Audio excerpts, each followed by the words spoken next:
नमस्कार. आपण आलो आहेत मालखेडा, तालुका मुक्ताईनगर, जिल्हा जळगाव येथील प्रयोगशील शेतकरी माननीय पंडित भाऊ पाटील यांच्या शेतात. भाऊंनी केळीची आरूची लागवड केली होती. आरूपासून केळीची लागवड केली होती आणि त्यांनी त्यांच्या केळीला जिवंत जीवामृतचा वापर केला होता. जिवंत जीवामृतच्या 6 टाक्या सोडल्या होत्या. जिवंत जीवामृत वापरल्यानंतर भाऊंचा काय अनुभव आपण त्यांच्याकडूनच ऐकून घेऊ. भाऊ, काय फरक पडला तुम्ही ह्या केळीला जिवंत जीवामृत सोडल्यापासून केळीची ग्रोथ चांगली झाली, हिरवेगारपणा वाढला, त्यानंतर पेंद्याची साईज वाढली आणि आता घडाची पण आता दिसतच आहे घड कसे झालेले आहेत. तर त्याचा जिवंत जीवामृतचा अनुभव असा आला की एकदम रिझल्ट चांगला आला. आणि मी याला रासायनिक जे आहे ते रासायनिक म्हणजे कमी प्रमाणामध्ये वापरलं आणि आपलं जिवंत जीवामृत, गूळ, गोमूत्र, गाईचे शेण, गाईचं दूध हे जास्तीचं वापरलं. त्याच्यामुळे मला रिझल्ट चांगला आला. अच्छा सर, काही तुम्ही केळीचा पेंदा, मुळांचं काही? तर पेंद्याची साईज तर वाढलीच आहे. त्याच्यानंतर मूळ जी आहे केळीची मूळ ही 15 ते 16 फुटापर्यंत करी. 15 ते 16 फुटापर्यंत? 12च्या पुढं. 12च्या आम्ही सगळं टोटल मोजले असं म्हणजे पाहिल्या तर. आणि मुळा पांढऱ्या मुळ्यांची संख्या जास्त होती. आणि आपलं जिवंत जीवामृत सोडल्यापासून जमीन अशी नरम मऊ झाली. ज्यावेळेस बाया निंदणी आल्या यायच्या ना लेडीज, तर त्या निंदणी म्हणत की वा हे तर हाताने येत आहे बघा. हे कशामुळे झालं?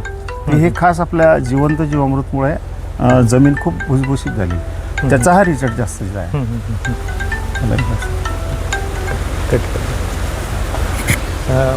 तुम्ही शेतकऱ्यांना काय सांगाल की वापरलं पाहिजे का नाही? शेतकऱ्यांनी तर प्रत्येक शेतकऱ्यांनी हे वापरलंच पाहिजे. वापरलं पाहिजे, कारण आज काळाची गरज आहे.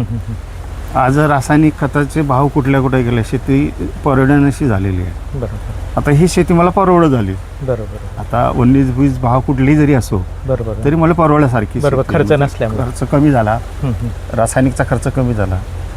काय खर्च जास्त लागला आपल्याला? गुळ, ताक, अंडी, बरोबर, आणि गाईचं दूध, शेण घरीच. बरोबर बरोबर. बाकीचं थोडंफार खर्च लागलेला आहे, जास्तीचा खर्च झालेलाच नाही माझा. बरं सर, तुम्ही म्हटले की मूळ 12 ते 15 फुटापर्यंत वाढली होती. तुम्ही कशी चेक केली? खोदलं होतं का? नाही, असं ती खुरपी घेतली. अच्छा, खुरपेने बारीक बारीक आणि हाताने काडीने काढत असं समोर गेले. ते म्हणजे तिला कट नाही होत दिली. इथून घेतले आणि असं सरळ सरळ गेले. तर ती एवढी लांब मुळा सापडल्या आम्हाला. जिवंत जीवामृत सोडल्यापासून समजा असं 3 टप्प्यामध्ये सोडलं. एक 8 दिवसाचा गॅप, नंतर 15 दिवसाचा गॅप. तर पहिल्या 8 दिवसातच आम्हाला रिझल्ट आला.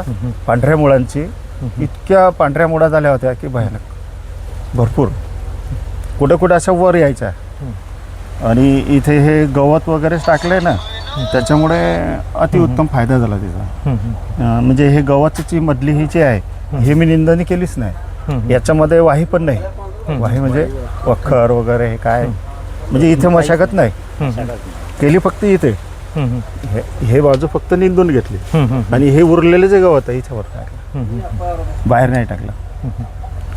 म्हणजे मूळ तुटत नाही. म्हणजे थोडक्यात तुम्हाला तुमच्या केळीची मुळाची लांबी वाढवायची आहे, पांढऱ्या मुळांची संख्या वाढवायची आहे, केळीचा पेंदा मोठा करायचा आहे, केळीची शायनिंग वाढवायची आहे, आणि सर्वात महत्त्वाचं केळीचा जो खर्च आहे, रासायनिक खर्च, जसा भाऊंनी फार कमी खर्च केला, तो खर्च कमी करायचा असेल तर भाऊंनी जसं जिवंत जीवामृतचा 3 वेळा वापर केला तसा आपण पण करू शकतो.